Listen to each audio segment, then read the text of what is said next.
bargaining over issues, resolving conflict within employment relations is a difficult and complex business. We've talked about the role of agency in representing and providing a mechanism by which conflict is expressed.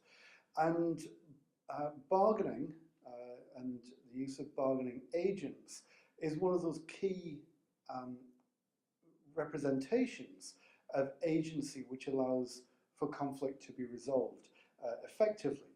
But the role of agency can result in some particular issues of their own, that where we see this relationship between principals on the one hand, so in employment relations, employees and employers, and agents on the other, say union and management, there's the opportunity for a gap to emerge, for a gap between the principal and their interests and the agent and their own interests, where what principals expect and what agents deliver are not always going to be the same, that the gaps occur. And this can also become a particular issue because the agents, the bargainers, can begin to develop a relationship of their own. They're not robots. They don't just sit and express the interests of the people that they represent. They have to engage with each other. So a relationship develops. We want this relationship to develop. We need a certain degree of trust.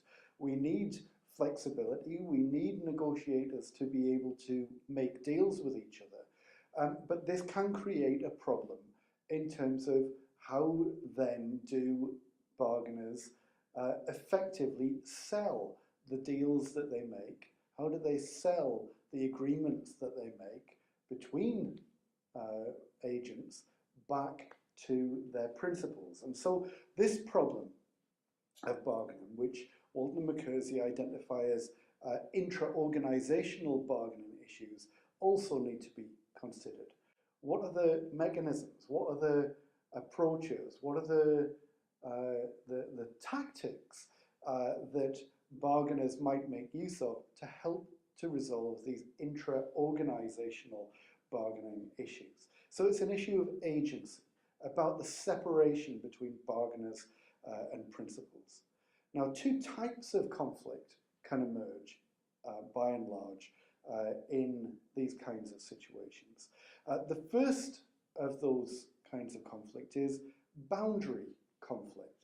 And boundary conflict emerges where there are conflicting expectations between what your own side expect of you as their agent and what your bargaining partner, your bargaining opponent, expects of you as a fellow bargainer.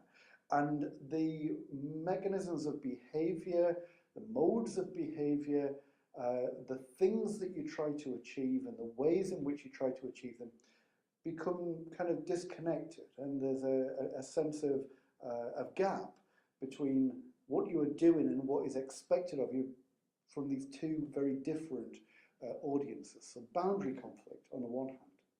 The second kind of conflict that we can observe in these kinds of situations is factional conflict. And factional conflict emerges over bargaining objectives, about just how ambitious we should be, for example, about what exactly we should be seeking to achieve, and that you, as a bargainer, may have views about what is attainable or what is realistic or what is desirable, which is different from some others within your own group, within your own principles.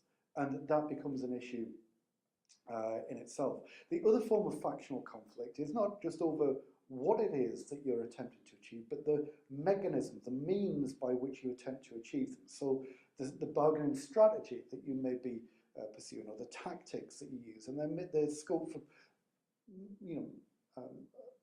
a huge degree of differences of opinion about what the right approach should be in any bargaining situation, which ultimately only the bargainer can resolve. But that doesn't mean that you don't have to deal with those differences of opinion about people who know better, about people who would have done it differently, who then may make life difficult for you when you're attempting to relate back what the deal is actually going to be. And you'll be subject to all kinds of criticism about you should have done X or Y or Z or A or B or C. And there are always other things that you could have done if only the other person had been in the room. So resolving these internal conflicts, whether they're boundary conflicts or whether they're factional conflicts, means that the bargainer is attempting to close the gap between principals' expectations and the achievement of the bargaining outcome.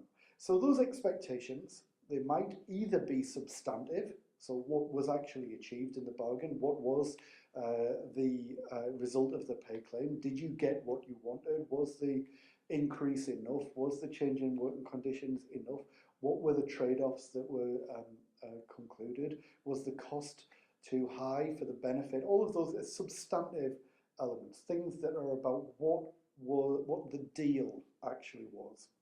The other kind of expectations that we see that might need to be dealt with are more on the behavioural side, that the bargainer behaved in ways that were expected or anticipated or required. Now, as I say, bargainers on the management side against the union side, they have their own relationship. And so the ways of behaving between bargainers may become relatively close, warm, trusting, but it may be that the principals would actually like to see less of that. They want to see more evidence of robust defence of interests, which doesn't really seem to fit with a warm and trusting relationship, even though that might actually be the best way of achieving the kind of outcomes that you want. So the behavioural expectations of principals is an important thing to resolve on the part of the bargainer. Now, whether the expectations that we're talking about are substantive or behavioural, bargainers have to deal with the potential gap between expectation and achievement in various ways. And there are three broad approaches that a bargainer might take towards any of these gaps of substantive or behavioural expectations. The first thing that a bargainer might do would be to conform to expectations. They might ignore those expectations without challenging them, just kind of pretend that they're not there. Or they might actively attempt to modify those expectations. Now, given that we've got two broad types of expectations, substantive and behavioural, and we've got three potential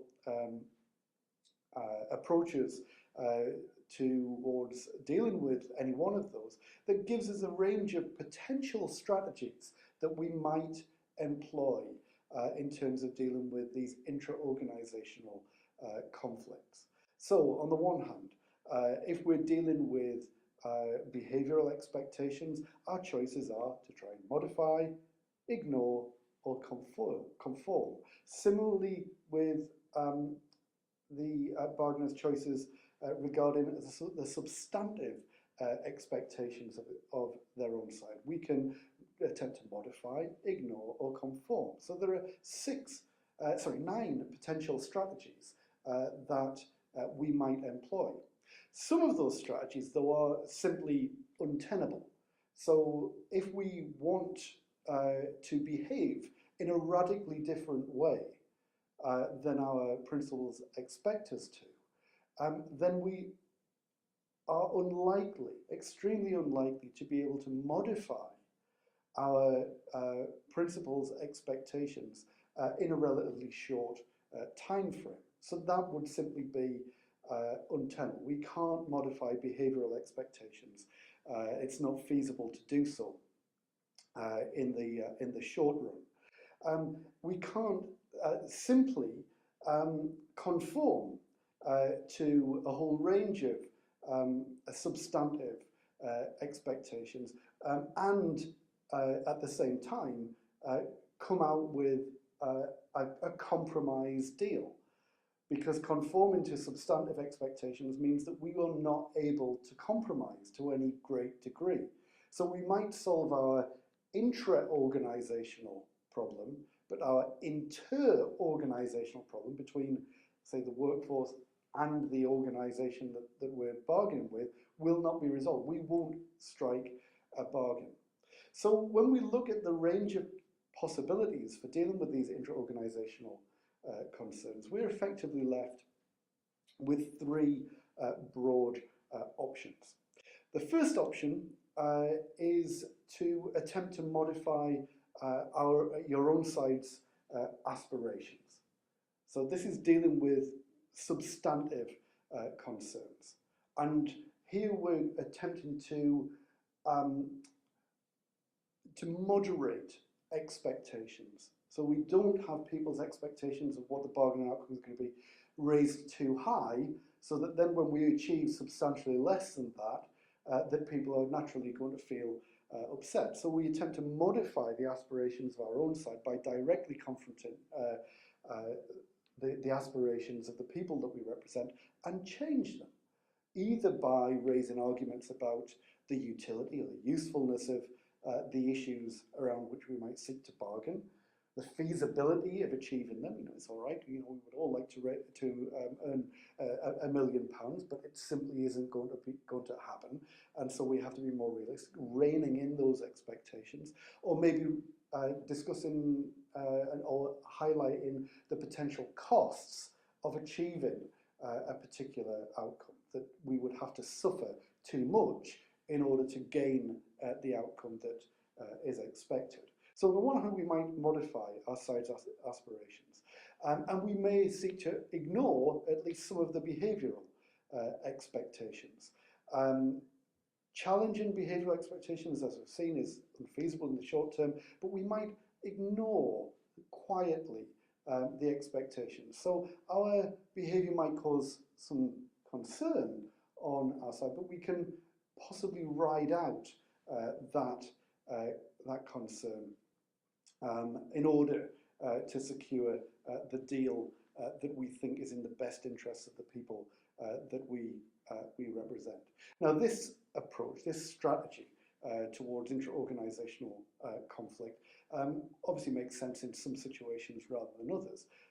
We would clearly need to be fairly confident of convincing our principals that this was indeed the best substantive outcome on offer. So we'd have to be fairly clear and confident in our own reading of the situation, and confident that we can convince the principals that there wasn't a better deal available if we'd done something else, or pursued a different strategy, or been more robust, or been prepared to take more of a hit in order to get what we wanted. We also need to be fairly confident in our relationship with our principals, so that we can get away with some of the behaviour that might be considered a little bit deviant, a little bit outside of the expectations. A second option for resolving intra-organisational conflict would be to attempt to modify our side's expectations. So similar to the last issue, we may need to moderate expectations. And in this case, to entirely conform to behavioural expectations. So we're trying to be much more active in resolving the gap between expectations and achievement in terms of how we behave. We're doing all of the things that we're expected to do as a negotiator. We are behaving in ways that are entirely expected of us. Now, the resolution of the intra-organisational conflict in this situation is achieved by effectively letting the need for change develop naturally from the situation itself.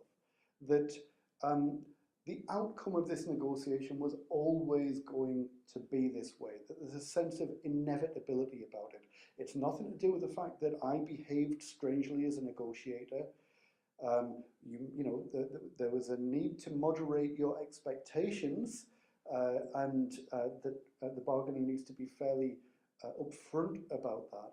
But no question can be raised about how effectively the negotiator behaved. They did all of the things that were expected of them. It was simply that the situation was always going to result in an outcome like this. The final strategy that a bargainer might employ is, rather than to actively attempt to modify the substantive expectations of principals, to let those expectations just ride along, to effectively ignore the expectations of your principals, even when you know as a bargainer that you're extremely unlikely to be able to achieve them. Whilst you're doing that, you're behaving in a way which is entirely in line with the way in which you're expected to behave. You see, from each of these three strategies, that behavioral compliance is a very important part of resolving these conflicts. And if you're seen to behave in the right way, then you get a lot more leeway in terms of resolving the substantive expectations. So in this final option, we're ignoring the substantive aspirations but behaving appropriately. The bargainer is doing very little about the fact that the aspirations of principals are heading in this direction, and what he's able to achieve is heading in a different direction. You don't attempt to resolve that along the way. You're not trying to modify them, but you make the best agreement that you think you can based on your own judgment, and that you hope that when you take this back to your principals, it is accepted as a fait accompli. It is a done deal. It's take it or leave it. Now, of course, this approach raises much higher risks of discontent, which makes the demonstration of behavioral acceptability much more important. You're behaving acceptably, so we will, maybe accept your judgment to a greater degree. You certainly can't get away with ignoring aspirations and behaving strangely at the same time. So there's huge risks of discontent, and it may simply be that the negotiator has to make the judgment that they can simply ride out that discontent over the medium term.